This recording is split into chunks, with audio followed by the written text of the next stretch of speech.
Hello, hi everybody. Welcome to another Q&A for the San Francisco Indie Shorts Fest 2022. We got the filmmakers from the program Repercussions, which happens to be playing live at the Roxy. I hope to see all you filmmakers there. Hey filmmakers, good to meet you. Hello. Good to meet you Thanks for too. inviting us. Thanks for being here. I'm Jason Wolos. I am the shorts programmer for Indie Shorts Fest. Let me get to know you guys real quick. Tell me your name, your role, and what film you're connected with. Matt, I have you up first. Go ahead. Sure, I'm Matt Dooley, East Bay writer, director for Let Me In. Right on. Welcome. Emma, you want to go next? Sure. Hi, I'm Emma Needell, writer, co-writer, and director of the film Life Rendered. Fantastic. Edric, how about yourself? Thank you. Edric Jerome, writer and producer of Blue Eyeshadow. Right on. Welcome. Jessica, would you go next? Hi, I'm Jessica Schlegel. I wrote and directed Intended Mother. Fantastic. Thank you for being here. And Lamont and friend. Yeah. I'm Lamont Young. This is my little one, Jeshua. I am the producer and star actor of Blue Eyeshadow. Woo-hoo, double threat. All right. Welcome. Glad to have you here. Lamont, I'm on you. You are part director and the actor in your film, correct? Well, no, I wasn't the director. I'm one of the producers. Oh, producer. You said producer. So what was the inspiration for this film? How the seed of the movie start? Actually, Edric would be the inspiration for the film. Okay. Well, then let me ask Edric that. How did you get involved, Lamont? Edric and I were connected to the person that actually directed the short film for us and directed the stage piece, Terrence Ivory. And Terrence and Edric come together in order to be able to do the live presentation of this piece at the Berkeley Rep Theater here in the Bay Area. And they brought me on, and so we kind of interpreted the piece as a one-man show, and we had a lot of rave reviews and had a lot of fans begging us to bring it back, and we had intended to bring it back again at a larger venue. And then COVID hit, so we shifted gears and decided to do it as a film. Got it. So Edric, add on to this, and where did it all start? It started out as a short story I wrote. It's an autobiographical short story of an incident that happened between me and my brother. And as Lamont said, it was published, and then we were doing a stage play. We workshopped it a couple times, had some good response to it. And COVID hit, so we pulled our resources together and said, let's do a short film. And so we were able to adapt the stage piece, the energy Lamont brought to the part, and I think it came across on the film. It sure did. It wouldn't be here if it didn't. Well done. Matt, how about you? What was the inspiration, start of your film, spark? I really liked horror short films. They're a fun genre. You always have a lot to play around with, different ideas and concepts. Something that at least I saw when I was thinking about doing a short film for the first time in the Bay Area was a short horror film that had zombies in it, but without a zombie.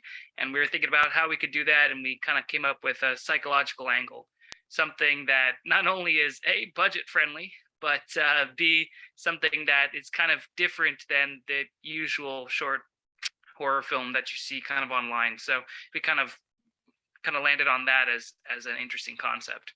Got it. Works well. I do remember a detail. I did jump scare with the watch shot or whatever one. Oh, yeah. I hope blasted out your eardrums with that one.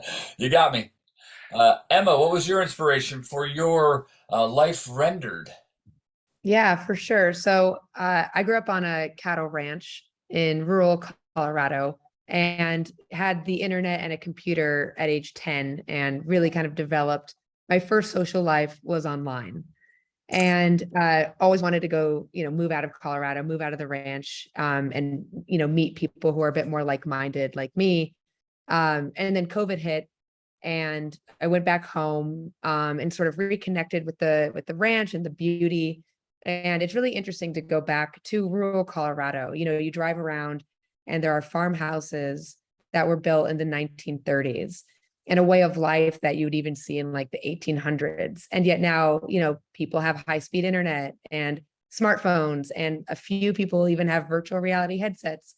And so I really found this kind of interesting connection between there's so much future tech that you can hold in your hands, and yet the landscape is still kind of encased in amber. Yeah. And that really then sparked the idea for Life Rendered, which is about a young closeted gay man in rural Colorado who uses virtual reality to sort of craft the life he wished he had. Yeah. Amazing little film. Thank I you. could actually speak to each one of you individually for at least an hour about your film solo, but we can't do that here. Jessica, how did your idea come about, your movie? Yeah, I saw a post on my Instagram Explore page about this young woman that was a surrogate, and I just thought that was so interesting. And it's not a topic that we've seen a ton in media. So I was like, I think there's something here. And the post was more about her relationship with her partner and how her partner had a hard time with her body changing and everything that happens with pregnancy. And so I kind of scaled it down to just focus on what I decided was more interesting, the main character. But yeah, it just came from Instagram, social media. Wow. Wow. Didn't know that connection was there with those two films. Yeah, it's funny. We can almost have a whole new section on just future technology or how, social media technology, all that stuff is influencing our lives. So speak to that a little bit more. You said that you decided not to show how the partner was having challenges with her body changing. Yeah, I mean, that was just a totally different story. So I kind of had to decide what I was more interested in. And of course, it'd be great to make a feature one day, because I felt like I really had to scale back for the short and just really pick what I wanted the short to focus on. I'm glad you did, because it really you really get into your main character's world, your tempo and the space you create. We're with her. Yeah, thank you.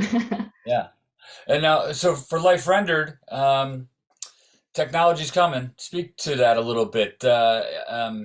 It bothers me, but maybe it provides. Like, I liked when the dad discovers the AI, and it's like he can walk because of it. It's like, oh, so maybe that, Mhm. like, pro technology and future tech. Yeah, totally. So the other part of the story is, the young cowboy has stayed on the ranch to help his disabled cowboy father. And the father ends up, and I hope this Q&A happens at the end because I'm going to spoil it. But It's after they've watched. ultimately, the father goes into his son's VR headset, knowing his son is not telling him everything and he's concerned for him, and then discovers both the amazing creativity of his son as this sort of virtual reality world builder, and also that he's closeted and doesn't feel like he can be his full self in front of his father. And there are a few kind of themes here I think are really important. One, I think it's very fair and important and safe to have a critical eye toward technology. But my experience with it growing up was the internet was a place where I could feel free. I played The Sims a lot growing up. And when you're stuck in a place physically, having a digital or virtual connection to other people becomes a lifeline. And so I wanted to explore that aspect. And I'm a huge Black Mirror fan. I'm a huge sci-fi fan. There's a lot of negative sci-fi out there. Yeah. And I wanted to tackle it from another angle. And both viewpoints are valid, by the way. And then the other thing I really wanted to examine here, especially not to hate on this movie too much, but Power of the Dog. There's a lot of films where cowboy culture, and a lot of it is accurate, but it's steeped in this toxic masculinity or toxic ruggedness, individualism of, oh, I pull myself up by my bootstraps and I don't need any help. Mm-hmm. And I really wanted to explore a side of cowboy culture that was about, how a real man is one who loves his family. And that's true for both the son who's taking care of his father and for the father who accepts his son. Yeah. And nicely wrapped up at that lovely ending scene of the movie. I love it. Do they really play music, guitars? Yeah, they do. That's them. That's awesome. Yeah, they're very talented. Yeah. Now, Edric, also, speaking of technology, your main character, your character's family, I mean, it's based on your life. It's a time you grew up in a time when there was no technology, and I think like you're able to write the memories and show the connection, probably a deeper connection between you and your characters and their family. I mean, I love that he's recalling moments in time through photographs, and he remembers because he was there. You know what I mean? Yeah, yeah, that was it was a really personal story, and it's one that when I wrote the short story, I had shared it with my wife, even before we had it published in Melange, Musings on Life from a Writer's Pen, and I said, "Honey, is this something? Is it too personal?" She said, "No, you got to go with this because it's such a compelling story." It also reflects on the fact that I lost my brother to HIV and AIDS, and we are using this film to increase awareness because it's still a problem affecting our communities. So it's so personal, and then having Lamont be able to really bring out the emotional connection, and there's a reveal in the film, which I don't know if you guys have seen it yet, but it's a story I don't think it's ever been told. It's a very unique piece, and we're just proud of the way it turned out.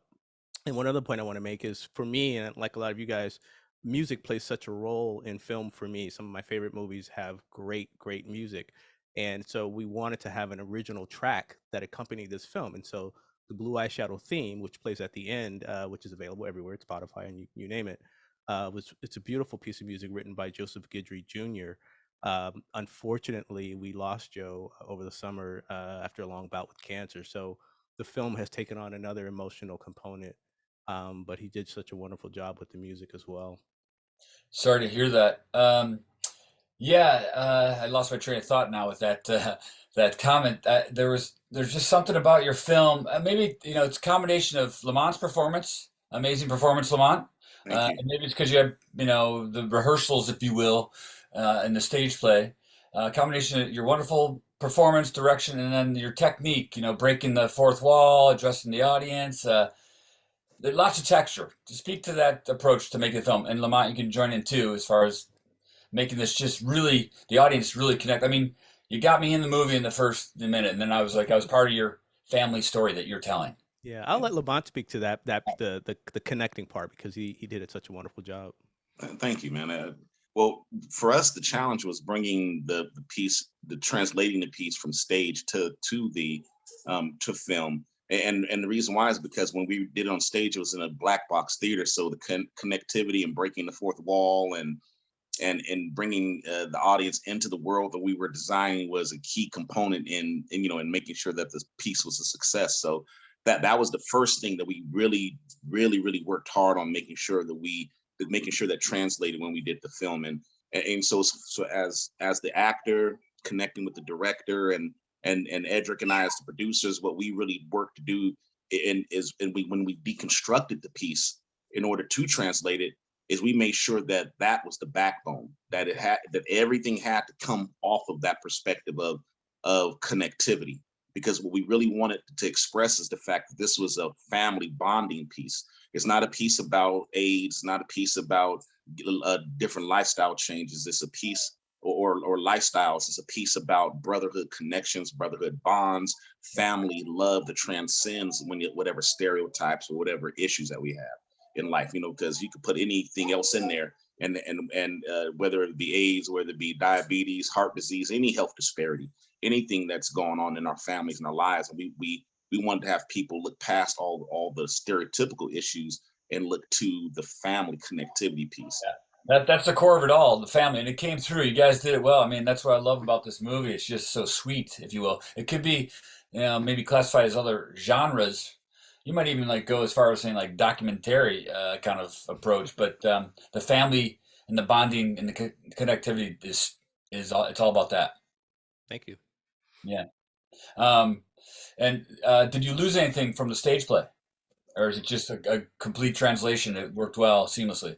I don't think so, man. I think we were able to capture it, because the response we got, it was about 75 or 80 people. We workshopped it on a couple times at the Bakery School of Theater, which is associated with the Berkeley Rep, and the response was enormous, and people wanted more, and they were really engaged, because again, I think the way we told the story, it connects to people who have these types of situations in their families over the years, and it may be like this situation or maybe other situations that are so personal that people can relate to it. And it was also important, real quick, that there's some humor in it. We wanted to make sure that it wasn't all drama, Right. and we were very satisfied that people were laughing in the right places. And as a writer, some of you know, you want to make sure that if you're going to put a joke in it or you're going to have some humor, you want to make sure people get the joke. And so that was important as well. Yeah, yeah. And it's very satisfying as a filmmaker when they respond at the right places or just respond in general. Definitely. Matt, how's this response been to your film? You getting jump scares? Are you getting the reaction you want? Yeah, it's really good. We really like it. It's done pretty well in the festival circuit, and that's kind of funny, Edric. You're talking about comedy writing. That's why I stay in the horror genre. Comedy writing, I think, is one of the most difficult things that you can try to do, especially like lighthearted or trying to be genuine. It's hard to be right genuine moments, right? But yeah, I think our film really kind of deals with the psychological elements of horror and kind of understanding the genre expectations of the audience. Every horror movie has its jump scares, every horror movie has its kind of atmospheric moods, and just kind of playing around with the idea of, typically in horror shorts or horror films, you have a tease at the beginning, some crazy event that hits you into the film, and then by the end it's kind of revealed what's happened. So we wanted to try and flip some of these expectations of the genre itself kind of around and see if we can kind of experiment in a few ways there, but stay true to the character and stay true to the context of the story as well. Yeah. Edric, is there something you hope audiences come away from your piece? Yeah, just loving your family, appreciating the differences that people have in their families, and just making those connections and relishing in those moments that are timeless that you'll always remember. Right. Emma, do you want any sort of emotional response from your audiences or them to come away with anything? Yeah, I think honestly, what Edric said, I hope something very similar. I'm the kind of movie watcher and filmmaker who I don't know what it is. I love to cry and I love to make people cry. Most of my work can kind of be categorized as finding hope in dark places. And this one isn't horribly dark. It's still kind of there's a lot more hope than sort of more the horror elements I've done in the past as well. But one thing I definitely hope people get away from this. I hope people cry or tear up. I did. I did. Oh yeah, I not did. because of sadness, but because No, of no, yeah, not to cut you off, but it's just I love when I get, I wasn't bawling, I got a little, yeah, and I love that. It's like, oh my God, I'm yeah. invested. I love, I just finished reading All the Light We Cannot See, and I basically cried the whole way through that book, not because it's horribly sad, but because there are moments where people just love each other so much. Mhm. And that's what I hope people feel, just like hope and love. Yeah. And kudos to your performances, your performers, conveying that. Jessica, what do you hope audiences come away with? What did you want to convey? Yeah, I mean, I don't necessarily know about an emotional response. Like, I think that's great, but I'm kind of trying to bring up more questions and give less answers. And whether you know a lot about surrogacy or none at all, I'm hoping that the movie kind of gives you, some other questions and other things to think about after you see it. Sure, sure. Lamont, I guess I can apply this question to you too. When you do a performance like this, what do you hope audiences get out of it? What I'm hoping they get out of it is what the writer and his true intention was for the piece. I was blessed to be friends and still am blessed to be friends with Edric. And like I said, doing the piece live, we were able to create a lot of emotional moments there, and find a lot of nuances and moments that we didn't even know were in the script at that point in time. And so when we did the actual filming piece, we had the opportunity to do the same thing. And so what we really would like to see is just the translation of what was in the script, but also more than that, for people to come up with their own emotional connections to it too, because I think it kind of transcends what we're actually saying on the screen because of what we're trying to accomplish with the piece. And you probably get that feedback from a live audience, right? Yes. So have you seen this in a movie theater yet? I think you said you have. Well, I have not had an opportunity to do it just yet, but every time Edric's been to several of the viewings, and he's always telling me, Lamont, they was oohing and ahhing, Lamont, they was this and that. I was like, okay. Yeah, we were in the Timeless Film Festival at the Balboa Theater in San Francisco in July. All right. So that was a chance to see it blown up, and then we had the Oakland Film Festival, which was an outdoor showing on a big screen. So how did? Well, let me get back to you, Edward. Lamont, are you going to come to the Roxy and see this? Or is it? Yeah, I have every intention of doing it. I'm working it out right now with my wife and this big head dude right here.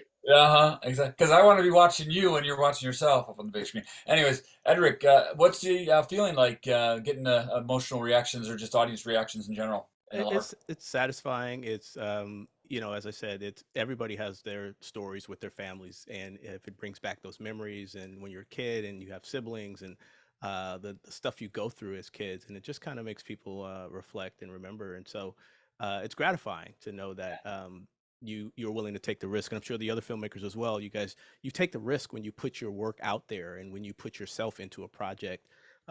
It's a risk because, you know, will people like it? Will they get it? We have all those emotions, and so it feels good when you take that leap. Yeah. Edric and Lamont, you guys have been friends before you kind of became creators, or how long has your friendship been going on? A few years now, man. Okay. We met him through the director Terrence Ivory, who we want to give a shout out to. Terrence is a director of note, directed Lamont in several stage plays in and around Northern California, even in Southern California, and so that's how we kind of met. And actually, I gave the short story in the book to Terrence. Terrence said, "I got the perfect guy for this when we were going to do it on stage," and that's how we hooked up with Lamont. And we've connected almost as brothers. Just the fact that we have similar views, and we just really connect on artistic things. Do you So think there's advantages to that kind of shorthand? You know, Uh, having a friendship? yeah, I think so because what it's done is allowed us to be able to connect. Like, and yeah, I keep using the word connectivity because I'm a psychologist. So for me, it's all about connecting. You know, so it helps us to be able to connect more. Like, this is really my brother. I love him Right. wholeheartedly, likewise. and I'm concerned about his well-being. I'm concerned about everything he does, and we could talk for hours about anything. And that helps in the creative process because it helps us to be able to think outside the box, helps us to be able to come up with ideas, helps us to be able to tether things together. And so yeah, it definitely adds, our friendship definitely adds to the creative process. Yeah. And you both are like you're committed to each other and the vision, the project, right? Yeah, Yes. that's great. Hey, Matt, what were some of the challenges of making your movie? Well, it was actually the first movie that I directed. I had written Oh, for wow. about 5 years before doing full-length screenplays, but Hold on one second. Hold on one second. So, any other first-time filmmakers here? I'm just curious. Edric, your first film. Emma and Jessica? No, not your first film. Okay, I'm sorry to cut you off. So first, no worries. First run through the rodeo. Yeah, so it was actually a pretty smooth experience. I'm actually getting prepped to do another movie in 2 weeks, but that one's logistically much more challenging. But this one was really good. I mean, it was kind of one of those situations where at least everyone on my crew said, "Wow, everything works out," and that never happens on a film set. So the actual filming of it was fine. It was an epic, long, one-day shoot in 13 or 14 hours, I think, in Sunnyvale. We spent about 3 months transforming my buddy's house into a Walking Dead set, which definitely did not help his dating life.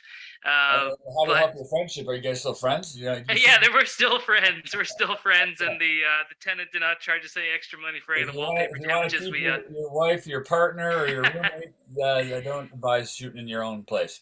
That's right. White walls are the death of all post-apocalyptic rooms. So yeah, it was a really good experience. A lot of learning lessons in terms of just logistics. Usually, at least for the other directors and writers and producers in this room, logistics makes or breaks a film. You can have the best ideas, the best cast, stories, script, but until you have a good team around you, that's really what makes the difference for any sort of good short film. Yeah. Edric, challenges making your film? Other than normal filmmaking challenges, maybe?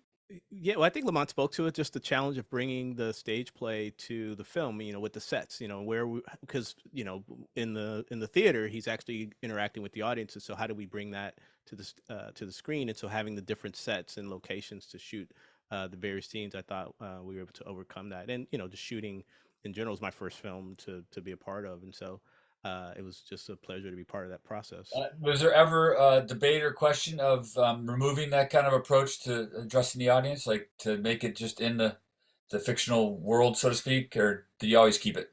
I think we always kept it. Lamont, Okay. what do you think?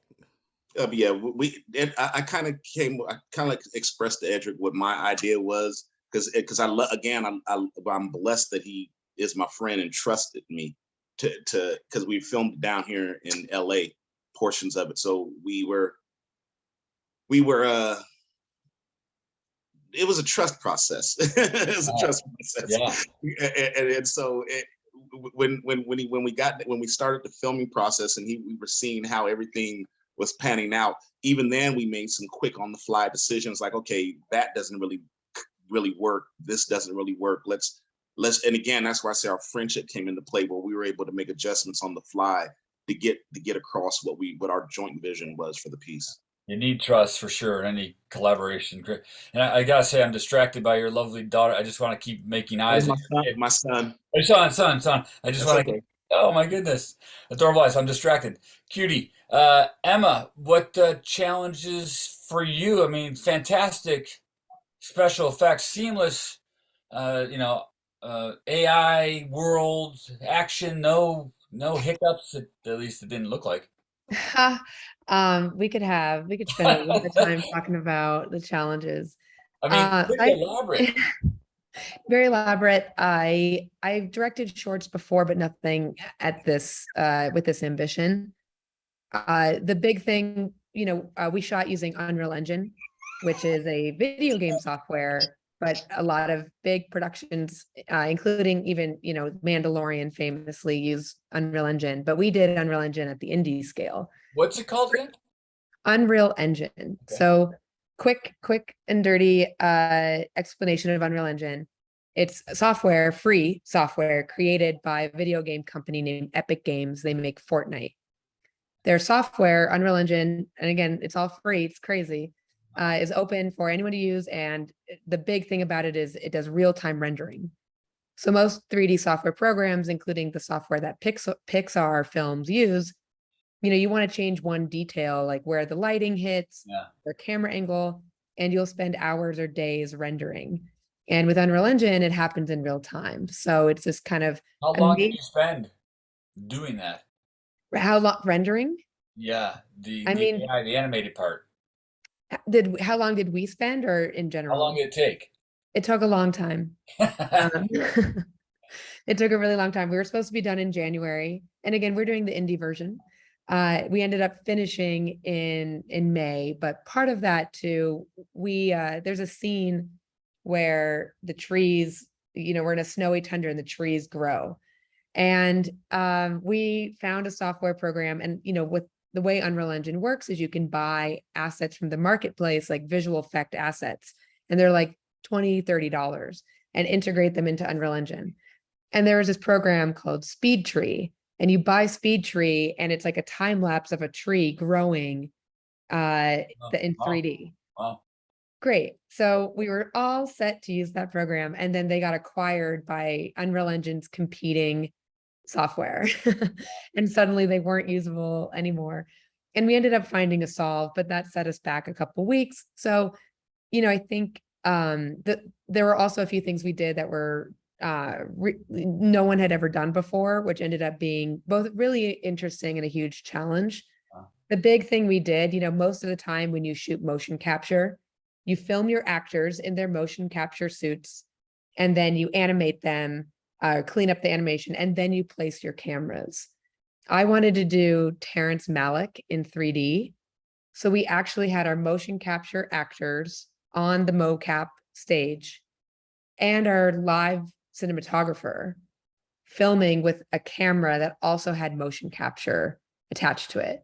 So all the filmmaking you see with the handheld camera movement and the actors, that's all happening in real time. And that hadn't been done before. Wow. And you're groundbreaking. It's crazy. Yeah. We learned a lot. It ended up being an interesting white paper that I'm sure we'll share one day. And then what about the actual live filming? That went off without a hitch. I mean, there were a few things, comparatively, let's say hitch with a huge asterisk. All filmmaking is really hard in comparison. It still was pretty easy, but I have to give credit where credit is due to a local Colorado producer, Patrick Hackett.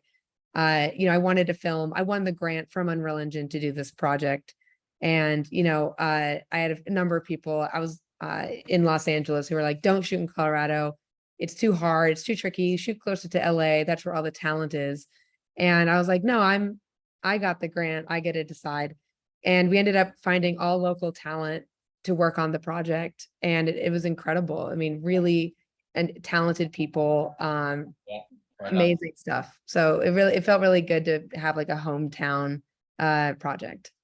Nice. Jessica, what was hard about making your project?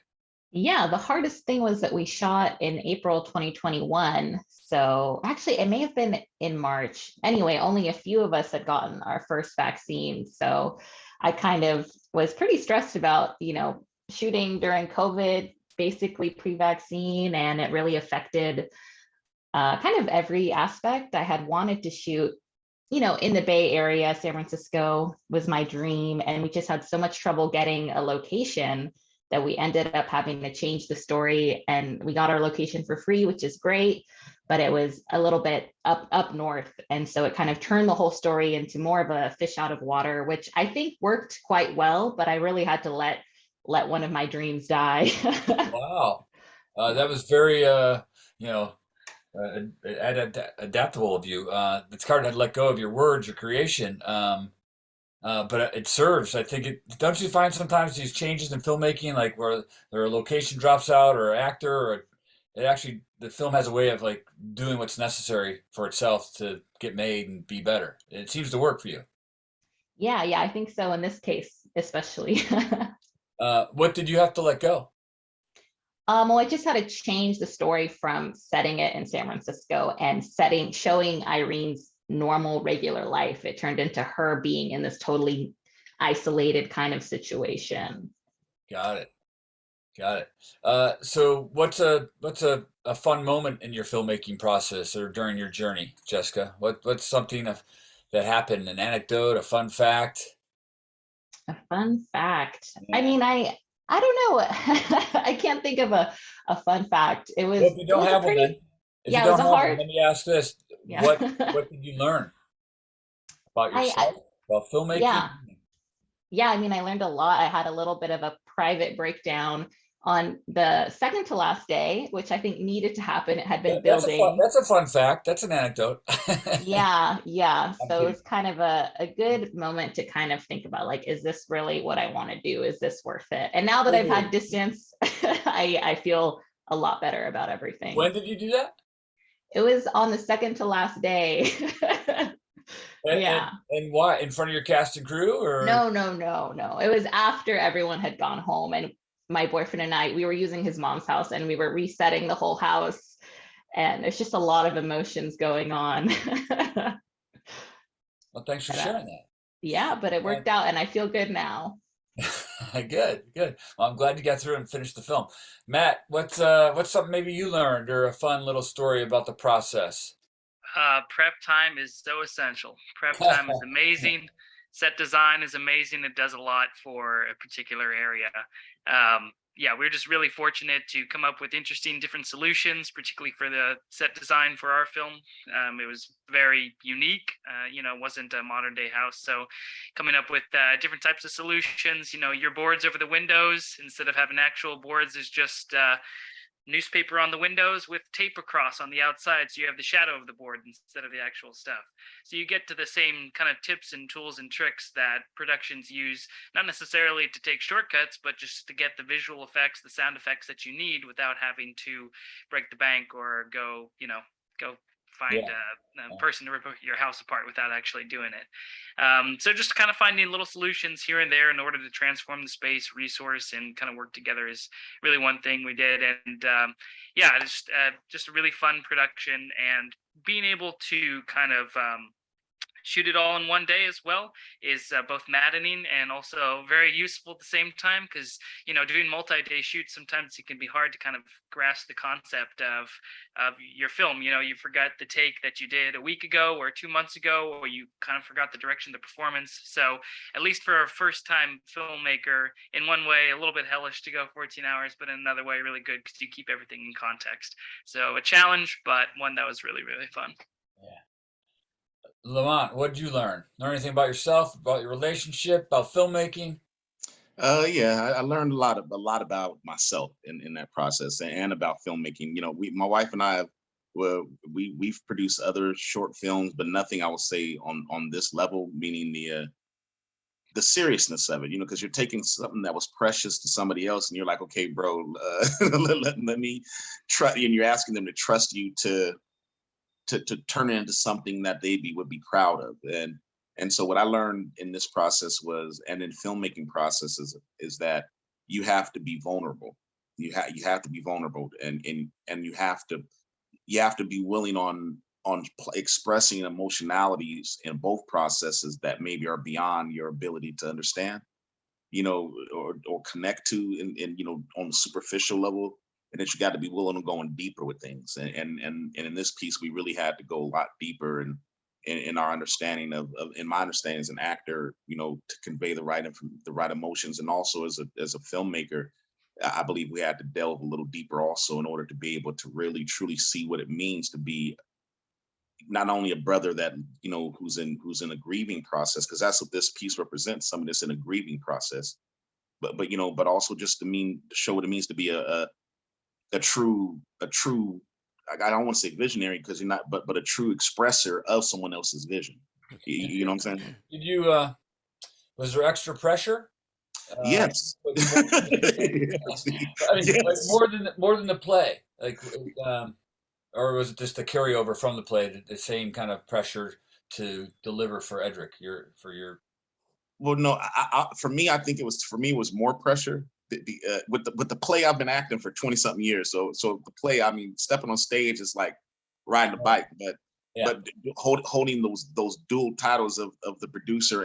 Edric is the executive producer, and I was the producer. So being the hands-on producer of getting all these pieces together on top of acting, and on top of trying to translate it, and on top of because I stayed in it throughout the whole process, even through the editing process. So it was I felt beholden personally, because of my love for Edric, to want to give him the best piece that I possibly could, and I wanted to make sure that when I delivered it to him, that he knew that I had as much love for his brother and his family and what he represented to him as he had for him. Nice. Edric, what'd you learn? The details of the process, as Lamont said, one of the things, the aha moments for me was making sure that the music and the licensing was airtight, right? I mean, those are things that they can get very expensive, as you guys filmmakers know, and so just nailing all of that down, which why for me it was so important having an original composition as the theme of the movie, because I wanted something that was memorable, but also B, that I wouldn't have to worry about the licensing and this and that. It was it worked out, and the song is beautiful. And as I said, if you guys want to check it out just on its own, please, you can go to Spotify or Amazon Music and just search Blue Eyeshadow Theme, Joseph Guidry Jr. It's a piece that really captures the film. So details of all the Did you other learn talented anything else filmmakers now. besides filmmaking things and details, more like personal? Yeah, I kind of spoke to it. I learned to be, as Lamont said, to be vulnerable and to Uh-huh. be fearless in telling your story. Uh-huh. You can't put any conditions on it. It's just we're all artists in our own way, and art is fearless, especially in these times we're in right now. Tell your story your way, and I learned to just be confident. Right on. Nice to hear. Emma, I know you learned a lot of technical stuff and software stuff, but even more so. What? Yeah. I think what Edric and Lamont said, the vulnerability is huge. But I think what I learned on this more than anything, because there were so many points where this film was about to fall apart, or it felt like it. And so many moments when, it felt like we were reaching for the stars, and who am I to think I deserve it, or that I'll do something good with it if I get it. And the overall lesson is a real lesson in faith in yourself, faith in your team, faith in your vision, which is not something I'd really experienced before, but definitely something very meaningful that I think will carry on for every project and for the rest of my life. Right on. Sweet. Well, since I'm on you, we got to wrap this up soon. I got another Q&A coming up after this. Emma, any other parting words or anything I didn't ask you that you wanted to share with the audiences? I think, I mean, the lesson on faith is definitely a big one.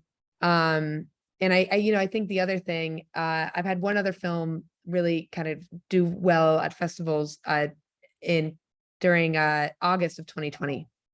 And so it was virtual. And going to festivals in person is why you do it. I had an experience, Life Rendered, has been at a few other festivals, and I was really fortunate to be able to go. I fully intend to come to this one too. And it means something completely different when you see it with other people. Film is meant to be shared. It's a shared experience. Of course, it's still amazing to have anyone watch and resonate with your work. But that's really, at the end of the day, there are two reasons I'm a filmmaker. One is for the collaboration. Matt said it as well, but having a crew around you who's super talented and putting in work, there's nothing better than collaboration. Edric and Lamont are here, right? Like, it's beautiful. You forge a family. And then the next thing is connection. To have a stranger, someone you've never talked to, watch something you've made and have it resonate emotionally with them. That's the reason. So that's why Lamont has to get a babysitter for the Roxy screening. Matt, any parting words or thing you want to add, Matt, that I didn't ask you? Sure. Just to jump on kind of what Emma was saying is that, at least for me personally, going through this process of being a movie director and then starting up again in a couple weeks, really the people that I bring onto my crew are people that I get along with first. There's no shortage of talented people in the world with different positions, but making sure you have people who you align the same vision with, and also as the leader, making sure that you're in the position and you create the environment where they can do their role to the best of their abilities, because that way the product and what you make comes out the best way it can. And kind of right there, what Emma was saying is, not only is it really about connection, but being able to ultimately, at least through the stories that I like to write and create, probably the same for some of the other filmmakers in here, is the baseline goal is to create empathy for me in my writing. So that can be empathy for terrible situations, for very happy situations, because the way that we look at the world, the more we understand, the easier it is for compromise, the easier it is for connection between people. So I think movies is an avenue where you can explore a lot of those topics where people don't maybe talk about, in a way that presents it where they are accepting of it, or they open their view in some way that they might not if they were just talking with their friends or learning in the classroom setting. So it's kind of almost another way of education and entertainment. Yeah, for sure. Well said. Jessica, any parting words, anything I didn't ask you wanted to talk about? Well, I was just going to say that visual storytelling is like my personal favorite mode of storytelling. So yeah, I'm just glad to be here and glad to get to watch other people's work and share my own as well. And we're glad you're here as well. Edric, any parting words, anything you want to add that I didn't ask you? Just thank you, and thanks to all the talented filmmakers. It was wonderful to be able to talk to you guys, and I'm honored to be able to share my vision with Lamont and others, and we're proud of the way it turned out. And so are we. We couldn't do it without you. We're proud of you and happy that you made the movie. Lamont, last but not least, any parting words, anything you want to add that I didn't share or ask you? No, I just want to say the same thing, the same sentiments as everyone else. I wholeheartedly appreciate being a part of this, not only this forum, but the film festival itself, everything, because I definitely feel blessed being a part of talented groups of people that have the same ambitions and mindsets. And we are blessed to have you guys making movies, sharing your voices, and submitting to our film festival. Congrats, not only getting into our film festival, but making the movie, finishing a movie. That's not an easy feat. So well done. And well done movies. Wonderful films to watch. I want to say goodbye and thank you to our filmmakers for their time. And thanks to the audiences for watching. Please check out more short films, independent films at sfindie.com. And thanks to everyone for supporting independent cinema and movie theaters. We'll see you at the movie theater. Hope to see you guys soon. Thank you. Bye, guys. Woo!